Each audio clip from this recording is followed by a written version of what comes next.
Hello everyone and welcome back to a brand new episode of the Roker Rapport, a podcast dedicated to the trials and tribulations of Sunderland and its fans. Tonight I'm joined as ever by some wonderful people, all writers from rokerreport.com. It's your first step for Sunderland news and opinion. Do be sure to check it out. We'll talk more about that after the podcast. But for now, Gav, Graham and James, how are we doing tonight, gentlemen? Not so bad. Not so bad. All good? Evening. Yeah. I'm alright. Hungover, but I'm alright. Hungover. Yeah, you were at the match, weren't you? We'll talk to you a little bit about that soon. Aye. Well, yeah, let's begin with the crucial stuff first, though. Let's start right at the top of the list of club priorities. Not really, though. So, warming up, let's talk about the new kit. What do you make of it, Gav? Do you think it's as bad as everyone's saying it is? No, I love it. I think it's lush. But I'm weird like that, you know. Big fan. I think it's nice, I do. I think it's different. They've tried to, I heard a radio advert the other day, and they're trying to link it back to the first ever red and white strip we had in the 1800s. I'm not so sure about that. That might just be coincidence that they've done the thin stripes. I don't think anybody consciously made that choice. But I think it's all right. I don't mind the back, actually. People, I think that's the way I think generally, though. If everyone hates something, I tend to like it. So it looks nice, though. It does. I thought the pictures I've seen from the games and stuff, it looks canny. It looks better, and on the players than it does those fans that had dressed up in kits for the kit launch. Yeah. But it's nowhere near as bad as people made out, I don't think. No, it seems alright to me, to be honest. I mean, I'm quite a big fan, I've said already, of the little black outline that goes around the emblem. I think that's quite tasteful. And sort of drags out the colour of it, do you know what I mean?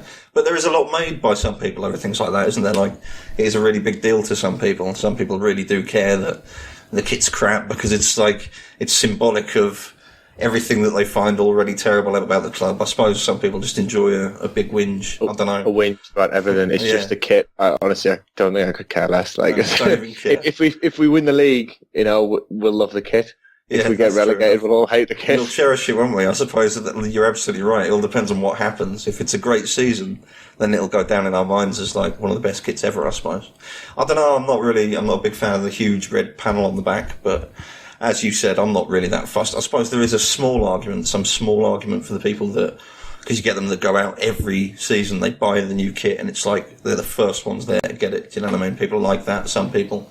So I can see how they might be a bit gutted in a way if it's not the design they want. But I mean, when you look back at some of the shite we've all got in our wardrobes, do you know what I mean? It's like some proper horrible manky stuff. Some of the kits from back in the day, some of them are beautiful, but some of them are just absolutely terrible. The mustard yellow one. Yeah, the mustard yellow one, man. That's the classic. That was the one I was thinking of when I was saying it. Who was sponsoring us with that? Lambton's. Was it Lambton's? Yeah, I thought it was lush. I've got that in long sleeve. I found it on eBay. Oh, long sleeve one. Oh, that's terrible. That's almost as bad as the goalkeeper kits from the 90s, man. Going to say the keeper kits are rank. Right, but yeah, moving on anyway to more important matters. So, unless Graham, you've got something to say about the kit, mate. What do you think? It's minging. Oh, there we go. There's another one. I seen it yesterday properly for the first time in the flesh at the match, and it just looked.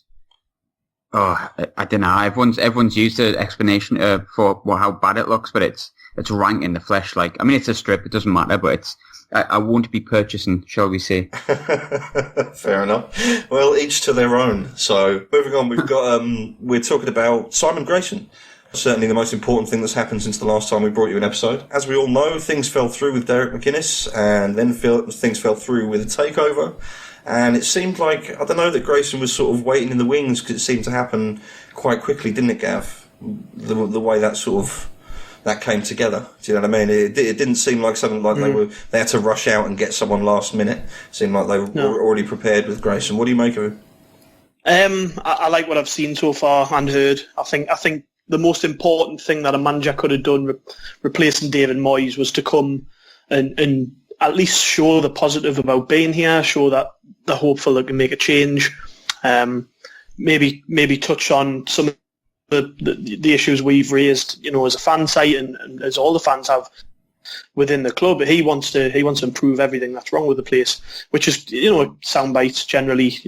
I mean, anybody can say, I'm going to do this and I'm going to do that, but I do believe the words that come out of Grayson's mouth. I think he's a pretty likeable guy. You're seeing the amount of people that came out when he was given the job to give him a pat on the back and say, he deserves a big job. It kind of speaks for itself, doesn't it? He's obviously went round a lot of smaller clubs where the budgets have been perhaps, not very competitive in the league that they're in, whether that be League Two or the Championship, and he's succeeded to an extent. He said it himself in his first interview with the club website. I've generally left every club I've been at in a better position than when I took them on, which I guess is the point of him being here. We need somebody to stabilise the club. David Moyes wasn't that man, it was evident.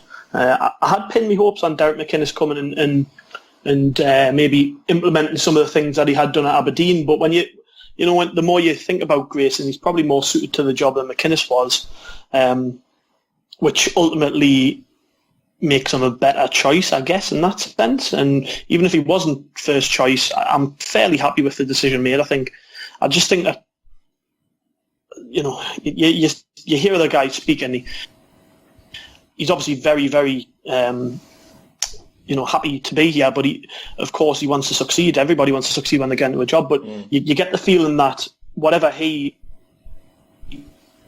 done at other clubs, he could do here with a bit of extra backing and some better, some better resources, I guess, better training facilities, better stadium, bigger fan base. There's everything's there to suggest that what he did at Preston, what he did at Leeds, what he did at Huddersfield, to an extent he could do here, but on a bigger scale. So no, I'm very happy. I think so far so good. He's definitely said all of the right things, and it's hard to really take anything from the games that we've played so far because the performances mean very little, particularly in the first few pre-season games. But it's nice to see some of the kids get a chance. He spoke highly of Josh Madger, which gives us some indication as to what he's going to be doing next season, because we know that funds are tight and some of the kids are going to have to be used. Well, for him to highlight certain ones who've impressed him in training, and even players like Reece Greenwood, who had a bad season last year, and he gave Molyneux a start, who's a kid who just came through in the under-23. So he's obviously seeing things in training, thinking, yeah, you've deserved your start. You get a chance to impress us. And Madger definitely took that against Bury. So yeah, I'm happy so far. I think it's early days, but we can't complain. Can't complain so far. I'd agree with you. I think it was very un-Sunderlandy the way the deal was done. I mean, it got done so quickly, didn't it? It didn't seem to drag on at all, which was music to our ears, considering what happened with Derek McGuinness and the takeover. But he seems to be making all the right noises. He's positive. I don't think it's just lip service. I certainly hope not. But he seems fairly straight talking.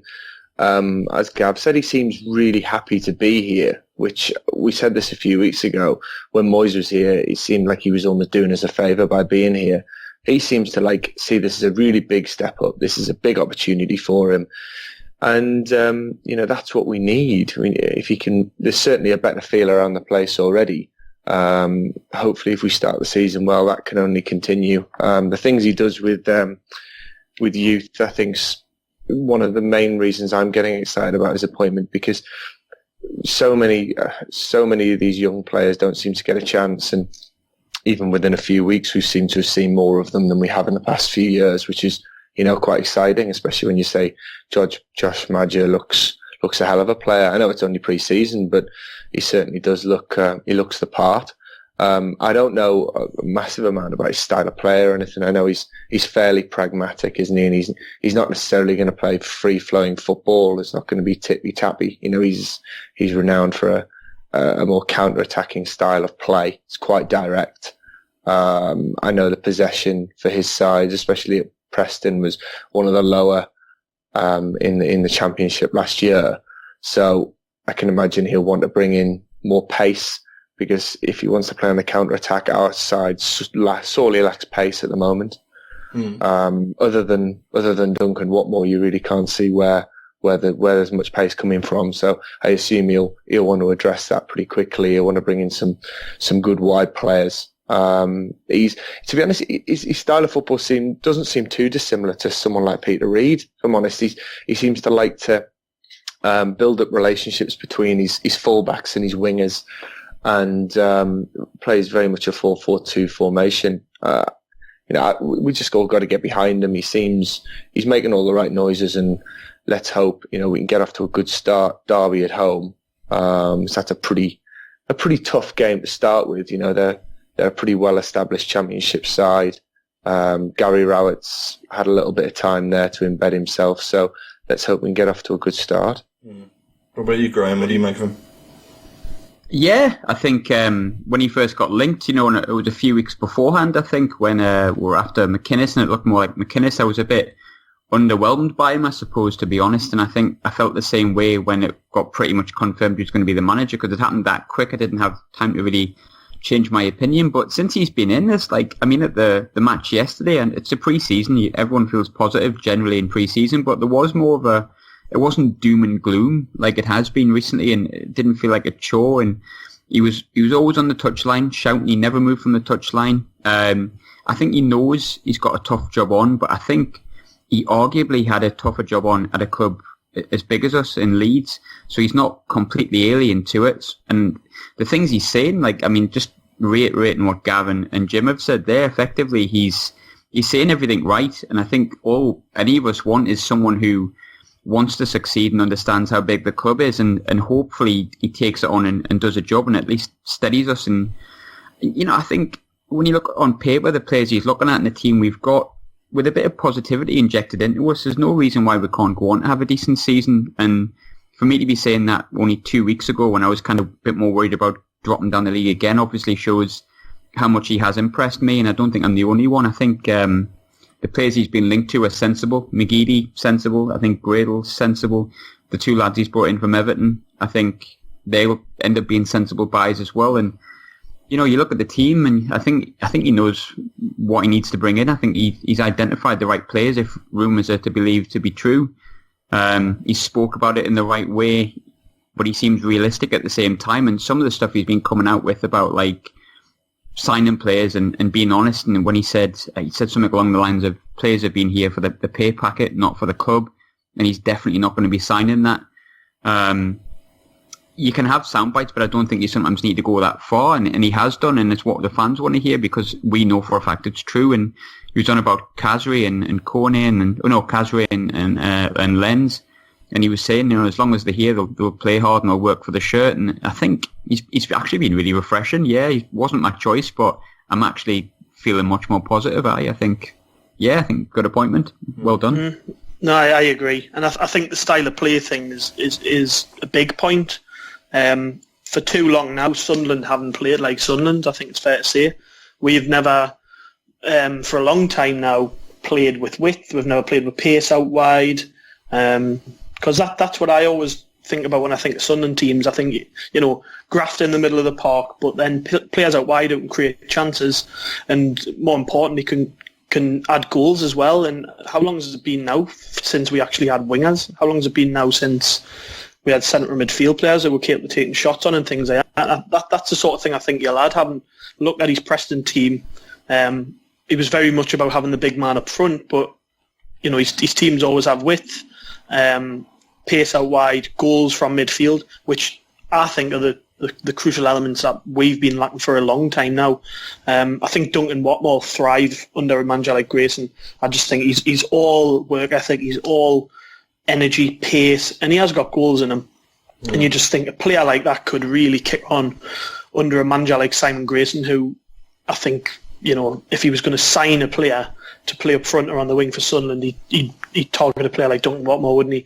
So when he's back fully fit, it'll be interesting to see just how well he does in the Championship, because we'll see so many very average forwards score goals for fun in this league, and I don't think Watmore's average. I think he's just waiting to kick on with the right manager and in the right system, which I think Grayson will get from him. So that's one of the most exciting things I'm looking at from a fan's perspective, is what can he get from players like that who we've already got, like Catamol as well.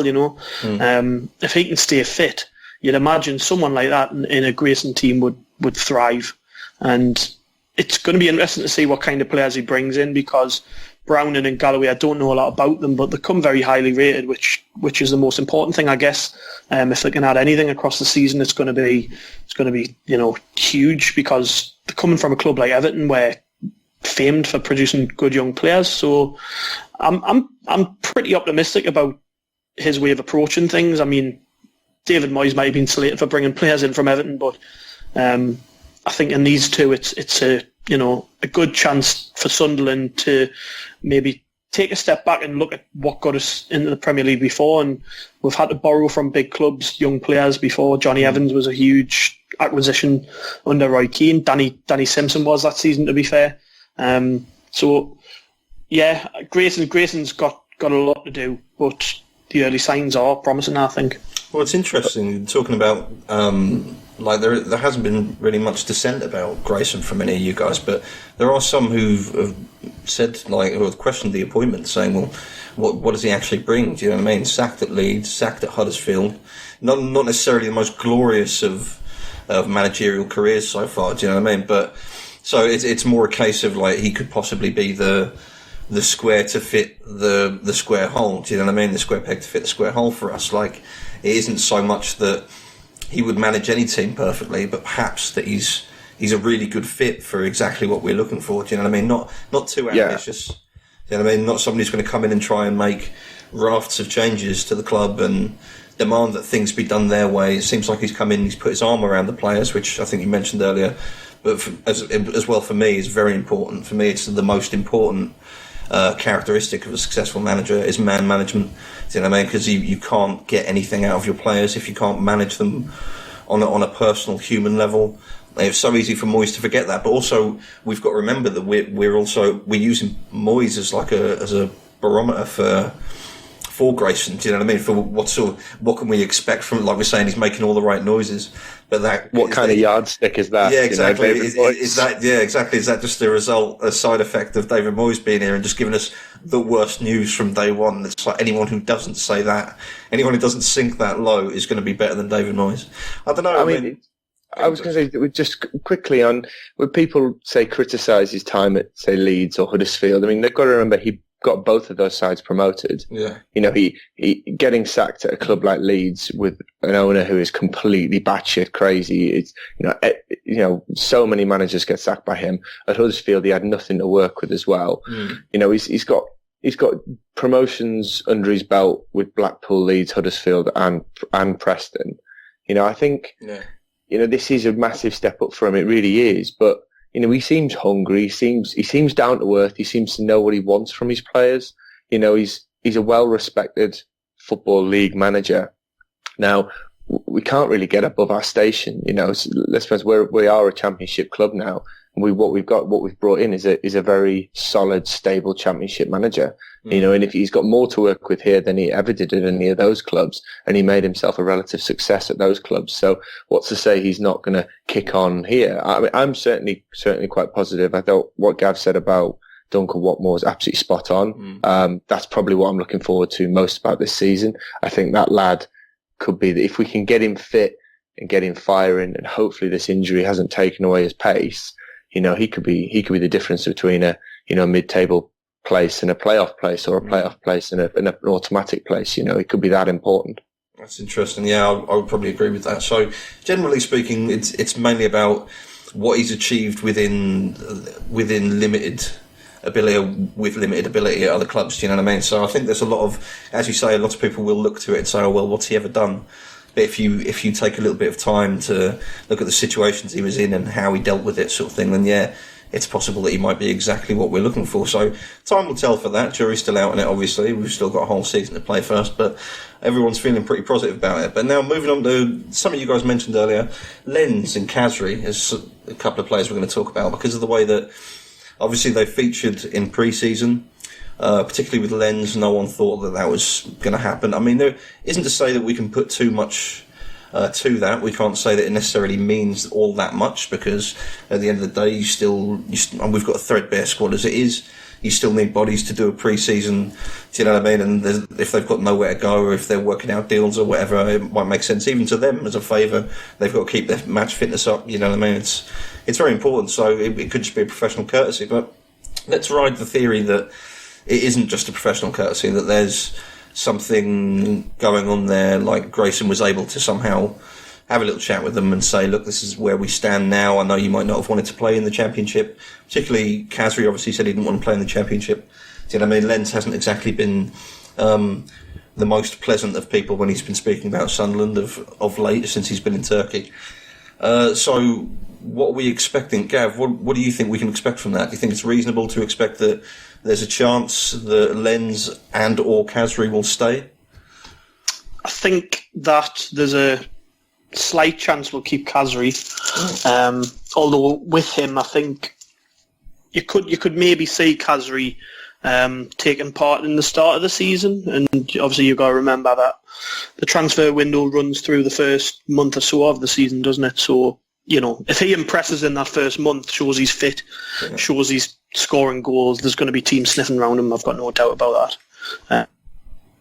I think Lens is probably going to be gone by the end of the window, but it'll be a bit like last year where he left on a loan, and I mean, who's going to pay his wages and spend what we are probably asking for him at his age? Really a good player, no doubt about it, but he's, for me, just not got the right attitude, I guess, to play in the Championship.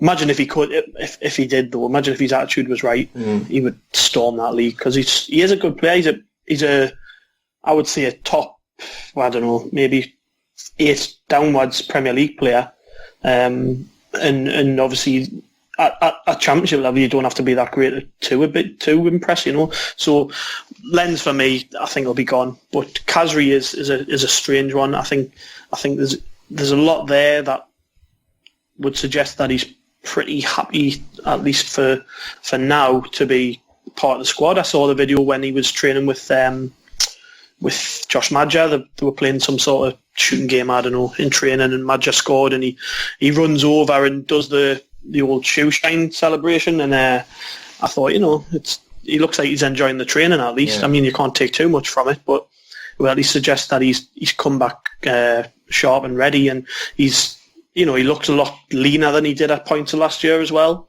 which is encouraging, because there was some criticism that he was carrying a bit of weight, but he looks pretty sharp, looks pretty lean. So I'm hoping that he enjoys the first few weeks, I guess, under Grayson, and ultimately decides that he'd be best served staying here, because he would be immediately the best player in that league for me. He's that good.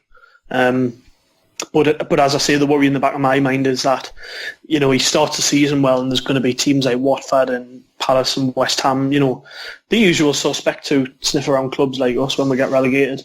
One of those clubs will come in for him, and he'll be gone, and he'll leave a massive hole, because he'll have started the season well, became a vital part of the team, and then be gone. But you can't second guess too much. I think from reading what Simon Grayson said about Khazri, he seems certainly more towards, he has more feeling towards keeping Khazri than he does Lens. He said something along the lines on that he was a talented player, that's why he's at Sunderland.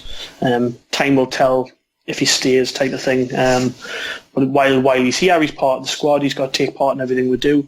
I guess the same applies to Lens. Regardless of what they feel their future is going to be, they're still Sunderland players.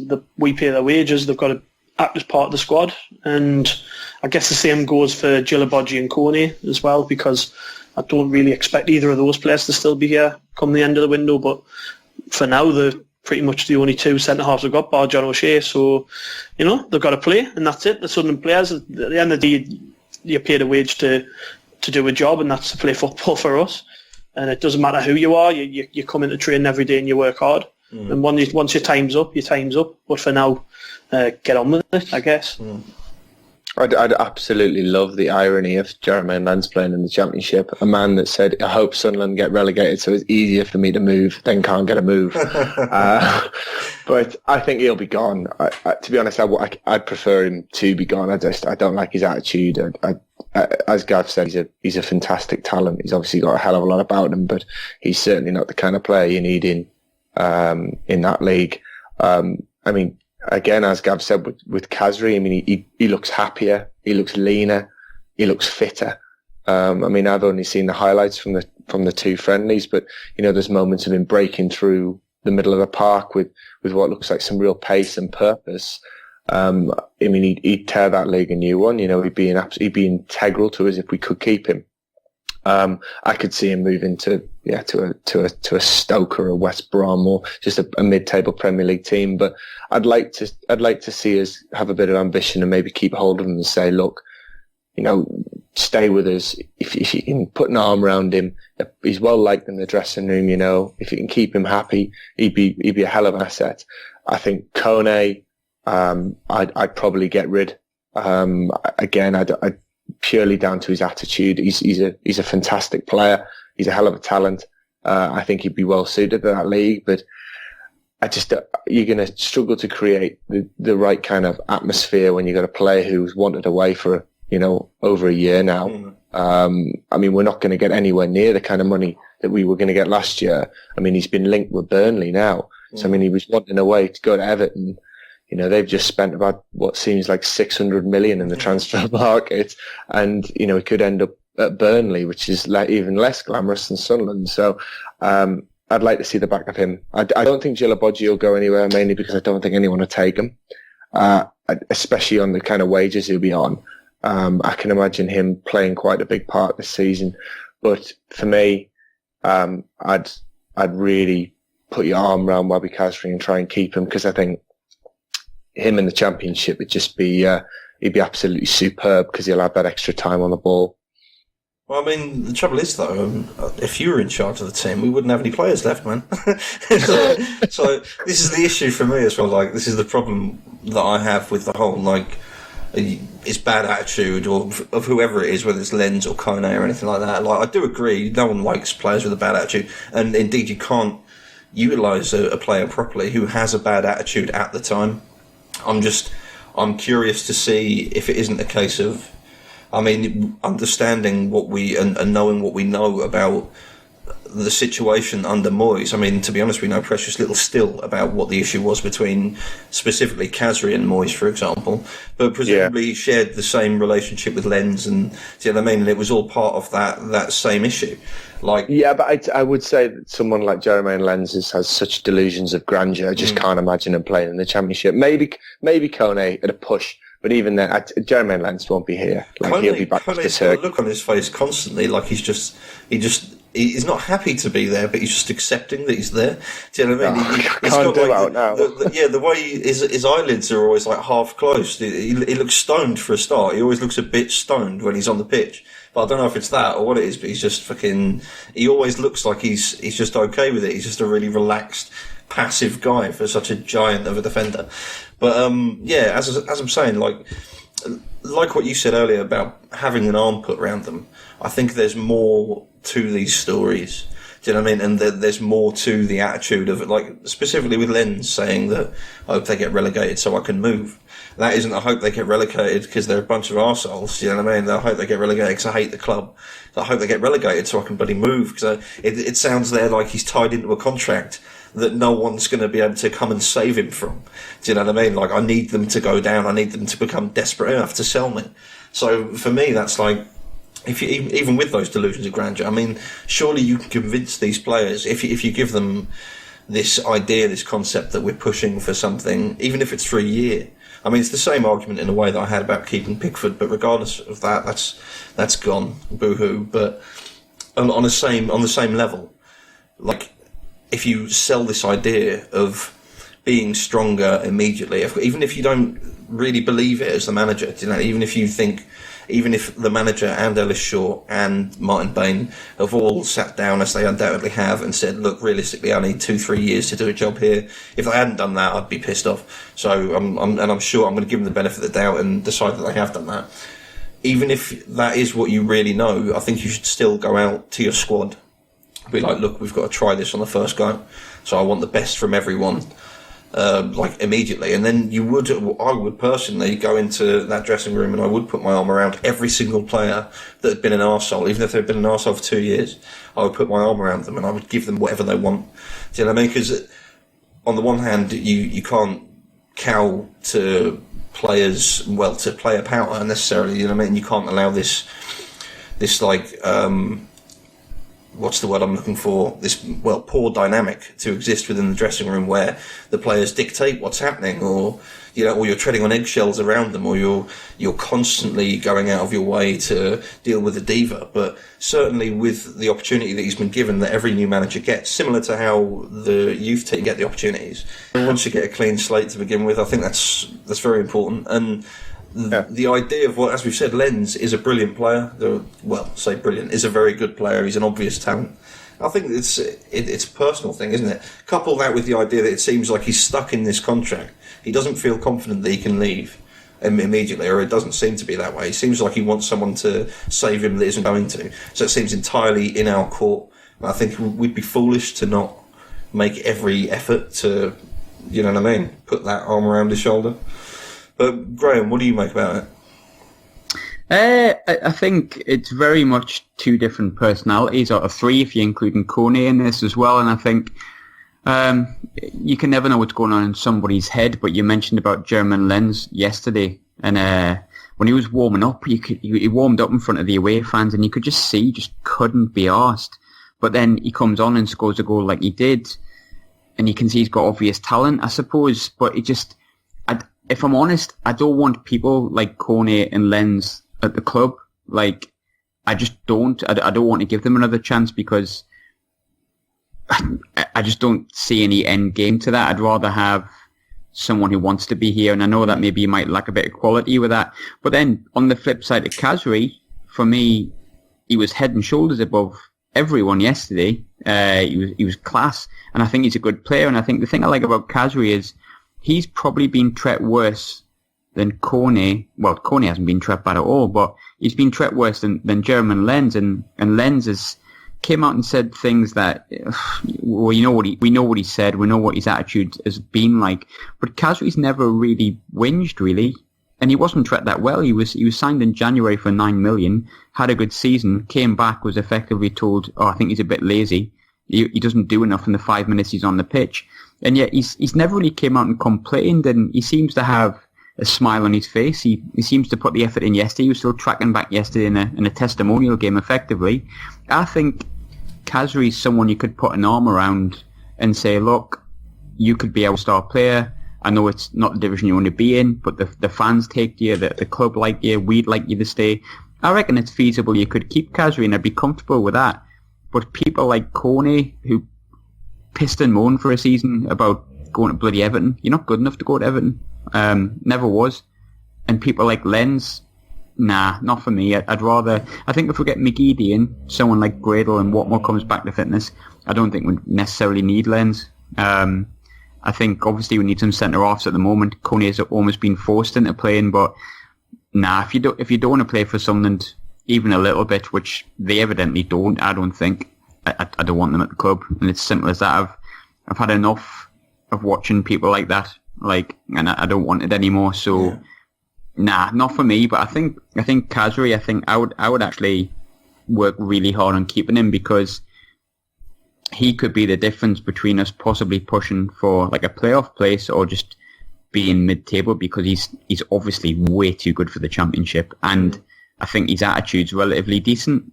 I don't think he's complained too much, so I think you could put an arm around him and tell him how good he is and see if you can push us on to promotion. Why not? Save a bit of money in the transfer market by keeping Khazri, playing him at number 10, something like that. Khazri, yeah, but the other two, no. Fair enough. Well, everyone's entitled to their opinion, and it seems in general that we won't be taking Lens or anything like that. We won't be keeping him if we can avoid it. Well, talking about transfers, though, there are obviously other transfers to expect, hopefully. The main one, I suppose, that everyone's been focused on, aware of, is the ongoing McGeady transfer. Obviously, Evertonian. Well, not Evertonian, but Everton winger. And it all seemed done and dusted for a while, just like so many deals with Sunderland do, and then it seemed to have hit some kind of hurdle. Grayson had to say about it that it was some discussion that was going on between McGeady and Everton still. So clearly on our side, everything's sorted out. We've told him we want him, we've offered him money, so I don't know what the issue is there, but regardless, what do we make of McGeady? I mean, we've been linked with him as far back as I can remember, almost in the Premier League. He's been there almost every transfer window. Certainly for the last 3-4 years, I've heard his name mentioned when it comes to Sunderland. Even longer. Yeah, longer than that. It's a bit like Darren Gibson. You always knew he'd end up at Sunderland. Sometime in his career, you always knew he'd end up here. Poor bugger, just sitting there like it was always going to end like this. Poor Aiden. But yeah, what do we make of him then? What about you, James? What do you think about Aiden McGeady? Do you think he'd be a good fit for Sunderland? Well, I mean, is it mooted that it's only a couple of million? I think you snap him up at that. I mean, he's 30. Is he 30, 31? So he's not the youngest. He's never been the quickest, in fairness. But he proved last year that he has the quality to create chances and score goals in that league. So what you're essentially doing is you're paying $2 million for a proven Championship player. And when you see the likes of like Ross McCormack going for 12 million and some of these other Championship strikers. I mean, Jordan Rhodes seems to have, I bet he's racked up transfer fees of close to 50, 60 million quid. And, if we can get him for a couple of million, I think that'd be a cracking piece of business. Obviously he's worked with the manager before. He trusts him. So I of what I've seen of him was purely in the Premier League. And he never looked quite up to it in the Premier League, but you know what? For a couple of years, a couple of million quid, I think he's well worth going after. Yeah, I'd say so. Yeah, I mean, I would personally, for what my opinion's worth, I would certainly take him, and I wanted him for those last 4 or 5 years that we've been linked with him as well. Do you know what I mean? And obviously he's a bit older now, but from all accounts, he's still got the same. Well, not the same pace, but he's not aging rapidly. He still has many of the same attributes that attracted him to Everton in the first place. So I think a player like that is for me, it's the sort of calibre we should be going for. I don't think we should be going for any less than his standard. Do you know what I mean? I think that's a fair player for us. I don't think that he's beneath us, and I don't think that he's too good for us. Similar, I don't think we're beneath him. I think it's as I say, it's a fair sort of player, and what I would expect and what I was hoping for the Championship, to be honest. I wasn't really hoping that we could bring in loads of randoms, loads of unknowns, or just rely entirely on the youth system, although I am very much looking forward to some of our youth products getting more of a chance. I mean, there are other players... Sorry, carry on, Gav. Yeah, sorry, but mate, just look at some of the goals that he scored last season. It's like I was saying earlier on in the show, it's how long has it been since Sunderland had midfield players or attacking players who even took shots on from distance, and pretty much all of McGeady's goals for Preston last year were from range, which I'm not saying that it's essential to a winning team or whatever, but having midfielders that take shots on from range is pretty important to your forward. And he's already familiar with the manager as well, because from Preston. And that, and that. But I mean, say I don't know, a player takes on a shot from range and it rebounds out. There could be someone waiting to tap it in. It's not always about hitting the target every time. Might get your goal up in as well. Yeah, that's what I mean. So our midfielders just didn't do that last season, didn't do it the season before. And in fairness as well, the managers we've had in recent years have all played strikers on the wings, which kind of restricts how much width they've got and how much space you can create for midfielders to come in and take shots on. So Grayson is the only manager really for a long time to get a tune out of Aiden McGeady. He struggled towards the tail end of his time in Russia, came over to play for Everton, didn't impress at all. I think he had a loan at Sheff Wed, which didn't last very long, and they weren't particularly impressed with him. So there is that risk as well. He's been at a lot of clubs recently and not done very well. But the familiarity with the manager is the big thing for me. I think the fact that Grayson was able to get McGeady performing at this level is vital, really, and it's probably a good indicator of what he could get from other players who were very average for us last season. Talented ones as well, players with a bit of skill like Khazri. How much could he get from a player like that? I'm not saying that this guy's a magician by any means, but I do think that it's important that Sunderland have players like that. We can't just be all about working hard as much as we'd like a team who grafts and works their bones. The thing is with Sunderland as well is we've got to have a bit of guile about us. We haven't had that for a long time. Players like McGeady probably don't do a lot the majority of the time, but when they do pop up with an assist or a goal, they prove their worth. And it's been a long time since Sunderland had a player like that. I'd probably say Sessegnon was maybe the last player we had who was capable of creating things out of nothing, and maybe frustrated the majority of fans because he wasn't always in games. But when he was in games, he was a genuine match winner, which we have not had for a long time. Jermaine Defoe's side, we used to have at least 3 or 4 in our team, players capable of winning games, and that's the most vital thing when it comes to recruitment. Not just with McGeady, I think that another 2 or 3 players like him who can get your goals out of nothing or create chances out of nothing are going to be the difference between just staying afloat in the Championship and then maybe kicking on for promotion. And I also, to take the topic on a complete tangent, but Darren Gibson, for instance, I think is a player who rightly got a lot of criticism last year, came in, hadn't been playing a lot for Everton, famously unfit. So he comes here, he plays every week and doesn't stand out in a bad team.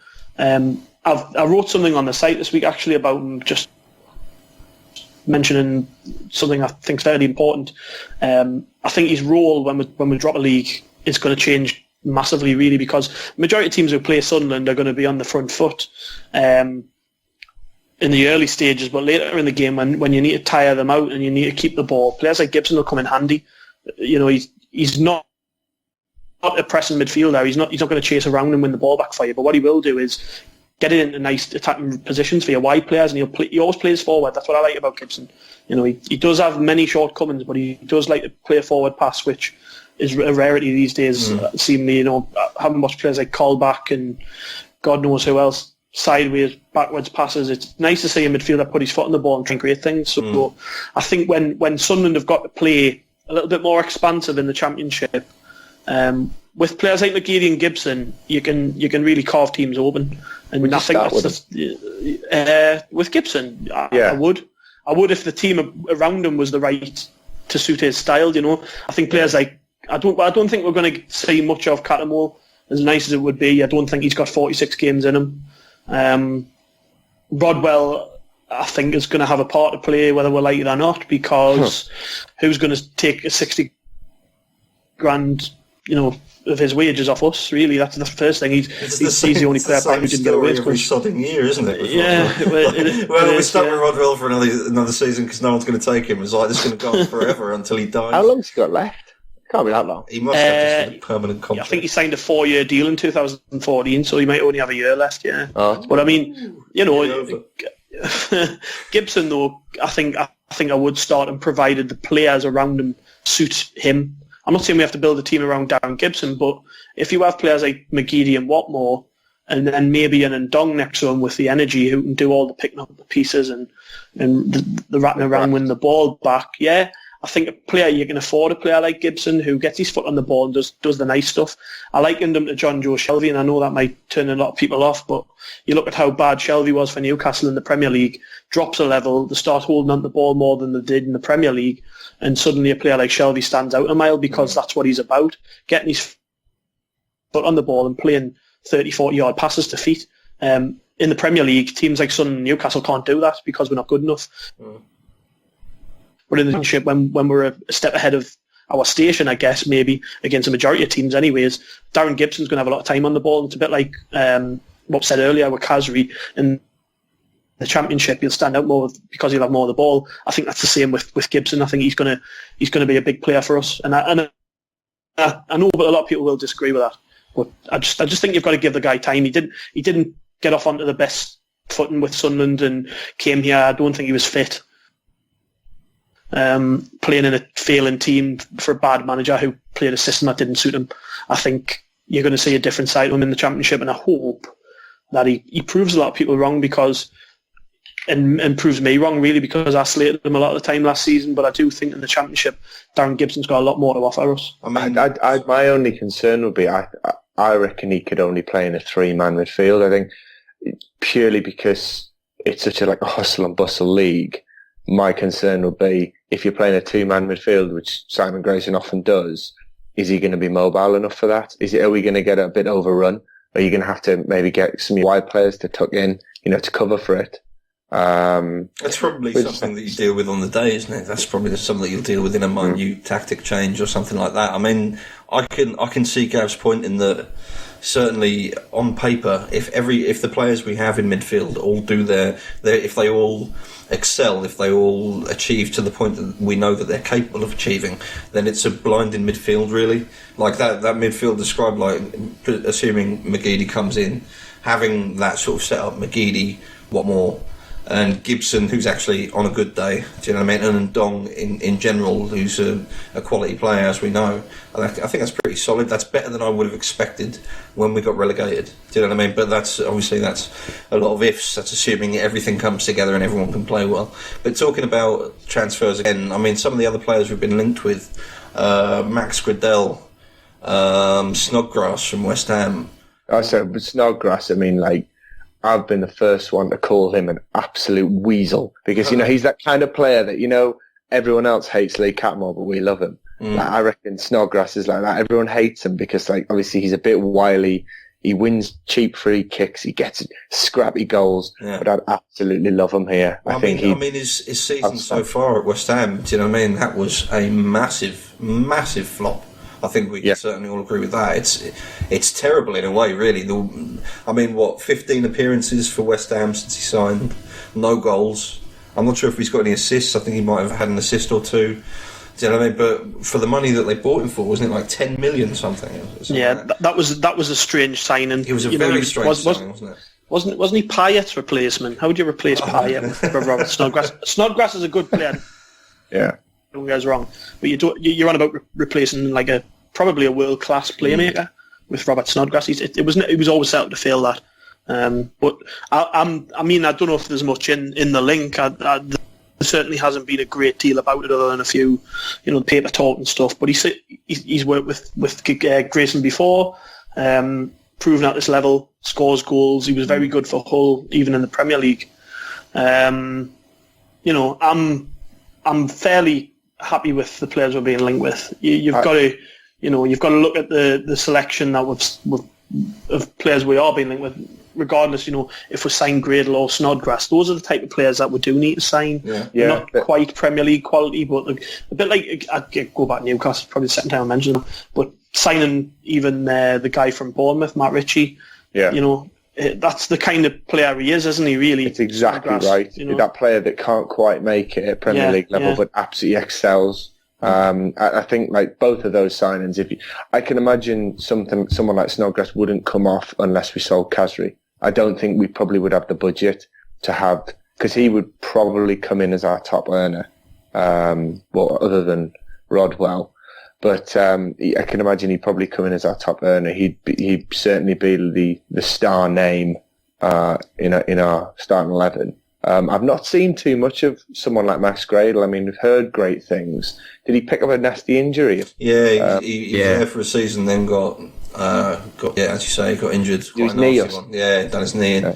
But I mean, it's 2 goals in 25 appearances for Gradel for Bournemouth. I mean, he's not necessarily played as an out-and-out striker. Do you know what I mean? He's played as in the midfield occasionally, and I'm not entirely sure what his strengths are, not to mention he's kitting on a bit. For me, not the sort of player we should necessarily be going for. Do you know what I mean? But can beggars be choosers? I mean, talking about that, actually, we asked some questions from some of our audience, so and we got some. We're going to answer some now. I haven't done it in ages.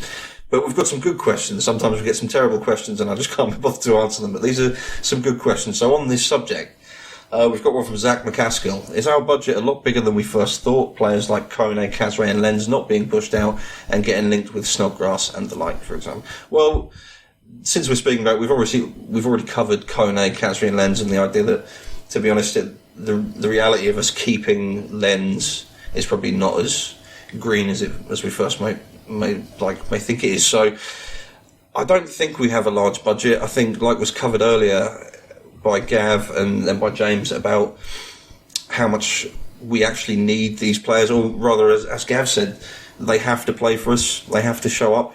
So I think until we can officially say, well, they're absolutely not ours or they are absolutely staying, which obviously won't be for some time now until the transfer window closes, I wouldn't look into that as having a large budget at all. I still think we've got very little money to play with, and in fact none of it seems very playful at all. It seems like a very desperate situation. What's been mooted is about 15 million or something's been mooted around. Was it 15 originally? It was supposed to be 15 for McKinsey. I mean, it's finger in the air, and it's finger. Yeah. No one really knows, but I wouldn't be too surprised if he had in and around that figure to spend, which I mean, obviously is a fraction of the likes of, Saint Rafa spent up the road, or Steve Bruce seems to be spending at Villa. I mean, I know Steve Bruce. Who was their manager last year? And is it Roberto Di Matteo? He spent about 70 million there, and they didn't go up. So it's not necessarily just because it's not a big budget doesn't necessarily mean you can't find value. I don't think. Yeah. It just, as Grayson says, it's about attracting the right type of player who's hungry and wants to play for us. What about you, Graham? I've got a question for you from Eddie Gray. What's the feeling amongst the lads compared to summer 2006 or 2004? How do you feel, Graham, compared to them? A lot more positive before Grayson came in, as I was kind of attesting to before. I think 2004 was a 19-point season, wasn't it? And then 2006, obviously, the 15-point season. Things were at a pretty low ebb then, weren't they? I think it's actually more positive, if I'm honest with you, because I think when we went down in 2006, we had a bunch of players that were barely good enough for the championship. The likes of like Tommy Miller and John Stead, and the careers went on to prove that. So, and then when we went down with 19 points, we lost the likes of, like key players, really, like Phillips, McCann, Sorensen, who, despite a bad season, had gone. So I think one season we're getting rid of like all big names, people who had a big affinity with the club. And then in the 15-point season, it seemed like managers were turning us down right, left and centre. And as much as Quinny tried to give that sort of impetus of positivity, which we all know he can do, it was like Allardyce, O'Neill, even David Bloody O'Leary was turning us down at that point. Yeah. So I think we felt pretty negative. I think with this one, despite the barrage of crap that we've had to deal with, I think the minute David Moyes walked out that door, a lot of people almost breathed a sigh of relief and thought, well, it might not be as bad as it could have been because Moyes isn't here. And I think Grayson coming in and speaking the way that he spoke, and I think people are rolling their sleeves up and saying, fuck it, let's get on with it. Why not? I feel it's a lot more positive. It's hard to judge on a pre-season friendly against Hibs, but the fan base at the match yesterday seemed, maybe it was the Buckfast, I don't know. It certainly was with me. But there was a lot of positivity, around people, and people seemed quite intrigued to watch the young lads. And I think the only thing that was disappointing was we haven't got that many people in the door to watch it. There was only really Galloway, but yeah, I think it's actually a lot more positive, and I certainly didn't expect that 2 or 3 weeks ago before Grayson came in. But I think it's got a lot to do with Moisey walking out the door. That literally takes a weight off everyone's shoulders, because he's like we all know what Moyes was like. He was like a disease, wasn't he? He was horrible. And Grayson coming in, being as positive as he hasn't fully turned everything around. We're still in the championship. We still haven't got money. We're still in the shit. But I think people could potentially look at this season as being a positive one. Yeah, most definitely. I think it's a lot more positive. I wouldn't compare it to the positivity of 2006 purely because isn't that when Roy Keane came in? I think if you look before he came in, though, it was. Oh yeah, you're probably right there. But I don't think anything's gonna. It'd be very, very hard pressed to get to the same level of positivity and euphoria that it got to when Keno came in. Just his transfer deadline day alone made just was it 10 signings or something ridiculous? Six signings in the space of about 15 minutes. He was absolutely unbelievable. And I remember Derby away just being like one of the best games I've ever seen, with that last minute winner or equaliser, I've forgotten which. And that's the kind of feeling I'd love to get back, because that's the last time I felt like a massive connection. Maybe actually the early days under Martin O'Neill, we started to get that back a little bit, but we've not really had that since Keno. So the championship's all about momentum, isn't it? If you can start well, if you can get a couple of good results. That first game, Friday night, under the lights against Derby, I said it before, it's absolutely massive. Because if you can get a good result there, it just gives us such a great platform to go on and have a good start. What about you guys? Just looking at the transfers were made in the summer 2004. It's funny that the guy should bring that up.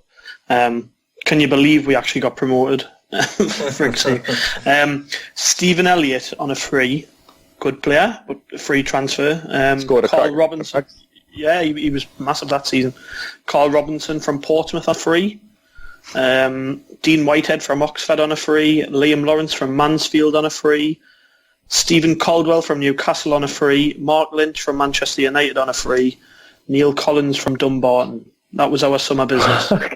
And then we followed it up with Danny Collins from Chester for 30k or something like that. We got Simon Johnson in on loan for a couple of months from Leeds. Darren Carter in on loan from Birmingham for a couple of months. He was all right. Some cold players there, though, weren't there? Aye. Michael Bridges. Michael Bridges came from Bolton on loan. Then we had in October Danny Collins signed from Chester. November Andy Welsh signed from Stockport. And then we eventually signed Bridges on a free transfer after a loan. And then Brian Dean in January. So it's actually remarkable we were promoted that season when you look at the spend. I mean, just totaling up what I've got in front of us, you're on about less than 200,000. Never say Sunderland's not glamorous, Simon. Nah. But then you look at the career some of those players had, like Elliot Whitehead in particular. I think he's been promoted out of that league 3 or 4 times now. Liam Lawrence, Danny Collins played for a few Premier League teams. You know, he found a lot of joy from Hoggins that year. Maybe that's something to look to, actually. You know, we might not have a lot to spend this year, but if we look down the leagues and you look at some of the teams we've got, those players from Mansfield and Oxford and Chester, there is talent down the leagues. It's just about finding the right players, isn't it? And Sunderland this season have obviously got a lot more to spend than Mick McCarthy did that year, but I can remember back in that summer, after suffering the playoff defeat against Palace, I think we were all a bit downbeat. I don't think anybody expected to get promoted that year. Was that Jeff Whitley's little dink down the middle? I still haven't watched that back. I think it's on YouTube. I still haven't watched it back. Look away every time. I was there that night. I mean, so was I. After the first, I'm sure in the first leg we were ahead, weren't we? We did all right, and then we came back to the Stadium of Light and just totally bollocksed it up. But Sunderland have done it twice, haven't they? The 2 times that we've lost in playoffs, well, certainly in recent times, we've rebounded the year after. I guess it's a lot to say about the character of the club and the players that we've had. You look at, like I say, Whitehead, Lawrence, Caldwell, Robinson, Elliott, not big flash names, but they gave their all for Sunderland. Whitehead was a canny player. I always thought Whitehead was all right. I mean, he got a lot of stick, actually. Wasn't he? He was linked with some pretty decent sides, actually, at one point. Reading at Spurs. He frustrated me a lot of the time because I thought he was a bit of a crab, but he did give his all. He scored a mint goal against Man City, I remember. Yeah. Had a massive chin, though. Well, we could talk. I'll have to stop you.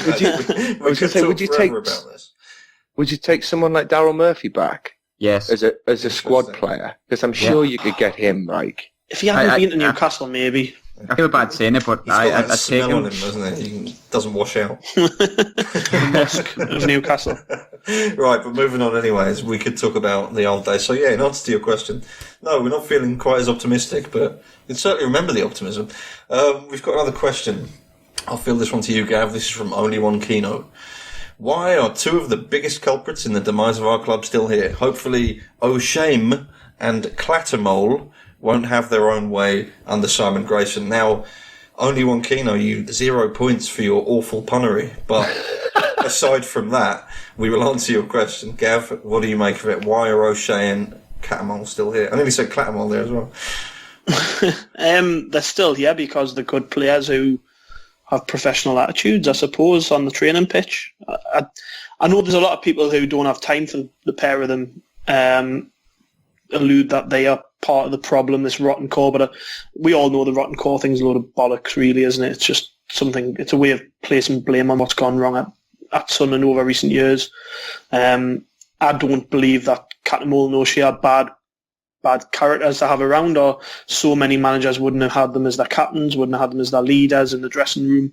When you look at the squad that Simon Grayson currently has, and you look at the amount of youth players he's had to use in the first 2 friendlies, it makes total sense to hang on to players like that because their leadership and their experience and just having them around the club is going to be vital if we're going to get out of this league. We need players who know the club, especially when you're bringing in players from leagues further down the league, Scotland or even League 1 or 2, because that's what I'm expecting we're going to be doing. If you're bringing in players like that from smaller clubs, you need to have people like that around who can just show what's about to be a Sunderland player. Lee Clattermole, he might not always be fit, and he has let us down at times in the early days when he was getting sent off and stuff. But there's a reason that so many managers have fallen back on these players to be the captains, the leaders. And all right, we've had some bad times in recent years, and you could attribute that the leaders on the pitch haven't done their jobs. But I think Lee Cattermole's just a very good footballer when he's fit, and you'd be stupid to sell him. I mean, what kind of fee would he command? 5 million, maybe? Is it worth selling a player like that for £5 million?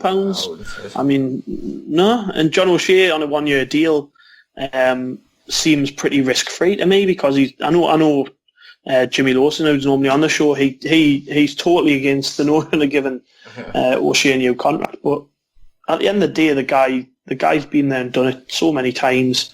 And for me, when every time we sign defenders and we sign new defenders, he always seems to find his way back into the team. He never really lets us down. All right, he's slow. We do sit a lot deeper with him in the side. But I don't know. I don't think he's going to play a lot anyways. I think he's maybe just been signed to be around the place, bit of experience, bit of leadership, calm head when things are under pressure. And he'd probably be moved into a coaching role, I would have thought, because he's been here for long enough. And he's a very intelligent person. I think that's maybe the point of all of this. He's been given a 1-year contract and might retire next year. Keep him within the club, having worked with the younger players. So that's why they're still here, because there's a longer term plan in place here, and it's not maybe about getting out of the league this year, but in a couple of years, and you need people who know Sunderland around. Otherwise, it's never going to be easy. Like we're talking about 2004, where all these players were brought in. The year after, when we were promoted, we looked lost because there was no character there, bar McCartney and Arca, who were young players themselves. We struggled because we didn't have people who we could call upon in times of hardship. I suppose that's why they're here. Yeah, I mean, I've personally written several scathing comments about John O'Shea in recent months. I'm certainly in agreement with Lawson about not having John O'Shea. Certainly, not so much not having him, but not relying on him. Do you know what I mean? And perhaps not giving him this leadership status that he's obtained somehow now. I won't go. As I said, I've written about it, and it's all very much conspiracy theory. It's all speculation. Do you know what I mean? It is a coincidence, an interesting coincidence, that for a certain amount of time there's been this horrible culture supposedly at the core of Sunderland and in the dressing room, and it is convenient in a way that these two players have been there throughout. But I think you can read too much into things like that, and like Gav says, I agree in the sense that it's worth keeping them for what they are. I mean, it's not without any grand designs to change the club completely. You would be stupid to get rid of two players like that who were willing to stay with you in the Championship, and both on their good day are very capable players. Do you know what I mean? Both of those players, when they have a good game, are more than capable of playing in the Championship and excelling. In fact, even John O'Shea is, and I can't stand him as a player. Do you know what I mean? So yeah, for me, I completely agree with what Gav said. I think it would be stupid, particularly with Cattermole. We would be absolutely stupid not to take him in the Championship. In a way, I've been dying to see Cattermole in the Championship for a long time. Do you know what I mean? He's always struck me as a Championship player. I've never really deemed him as a quality. Well, I suppose that's my own fault because of what I assume you should get out of players in the Premier League. I suppose I have unrealistic expectations of any player that's playing in the Premier League, as I do the team, which is why I was disappointed when we got relegated. Slightly surprised, like, what's happened? But we're in the Premier League. So that was quite a surprise to me. But yeah, I completely agree with that. Well, so moving on, we don't have much time left now. Just a little bit of time to talk about what we can expect really in the upcoming weeks towards the end of the transfer window. So Graham, I'll ask you just a couple of minutes. What are you expecting from the opening of the season? Do you think we've got a lot to look forward to? It's hard to call, isn't it? I think it's such unknown territory because it's been so long since we've been in the Championship. I think we all think we know what is to be expected, but you just don't, because anyone can be anyone in that league really. But I think you'll make the right signings. I don't know whether they'll be breathtaking. I think we'll pretty much know that actually. I think a lot of it depends on if he keeps hold of players like Khazri and how well players like Rodwell adapt and Gibson adapt to that league. But I certainly don't look through our team and see that would be lower than mid-table. I would hope we can push for the playoffs. That's my thought process. I think looking at our squad, there's a couple of teams maybe better than us. I think maybe Villa will kick on a bit more this year, and teams like that. And obviously you've got the Sheffields and Derby are always sniffing about. Leeds will be sniffing about. You've got Borough there as well. But I would honestly, without putting my depressive hat on, think we could push for the playoffs. I think a good couple of signings, players like McGeady, Gradell, I think people like that, players that are probably not quite good enough for the Premiership, but such as the gulf between the divisions, a little bit too good for the Championship. Yeah, I think we could have a positive season, but I think a lot of it depends on those first 5 games, which are pretty tough. But I don't fear anyone in this division, not at all. So I think we could go on and have quite a positive season. I think it's all about mindset, isn't it, in that league, and it's all about who we bring in over the next few weeks. But I'm confident that Grayson will bring the right people in. Fair enough. James, what about you? I think, as I said before, it all comes to how it starts against Derby.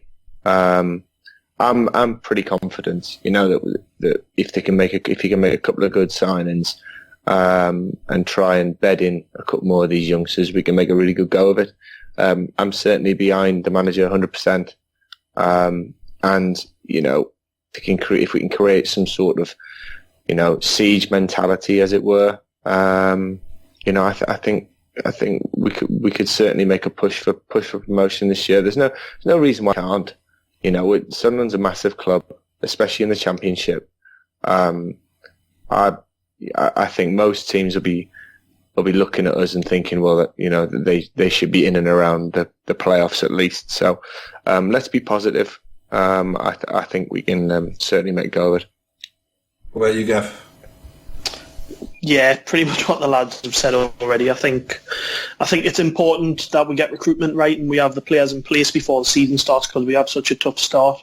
Them first 5 games are just brutal. So having our team ready maybe a few weeks beforehand would be ideal, but we know that's not going to be the case because we just have such a high turnover of players to get through, and obviously the budget's tight and you can't just go out and spend money on this, that and the other. You've got to be clever. You've got to wait maybe till the end of the window when the best deals arise. And it's maybe important that we set our bar low initially. I wouldn't expect too much of Sunderland or Grayson or the players straight away, because you could end up very disappointed. You've just got to be realistic and look at the damage that's been done to Sunderland over recent years, and be thankful that we've finally got a manager now who seems to be happy to be here, but he also needs to be given time to get things right. He's not going to be able to sort Sunderland out in one transfer window. And yeah, just set your expectations low, I guess, is my message to anyone listening to this, because we need to be aware all of the time, I guess, that this is a big job he's got on his hands, and he needs to be allowed to do it without pressure, without people slating him after 1 or 2 games isn't going to do us any favours. I mean, God forbid that happens, but I mean, it could start really well and it could all be moot, I guess. But just let the manager do his job, I suppose, is my message, and hopefully he gets it right first time. If he doesn't, so what? We have to just get past this first couple of years and get ourselves on a solid foot, and then hopefully long term we'll become a Premier League again who is financially stable and is stable on the pitch also.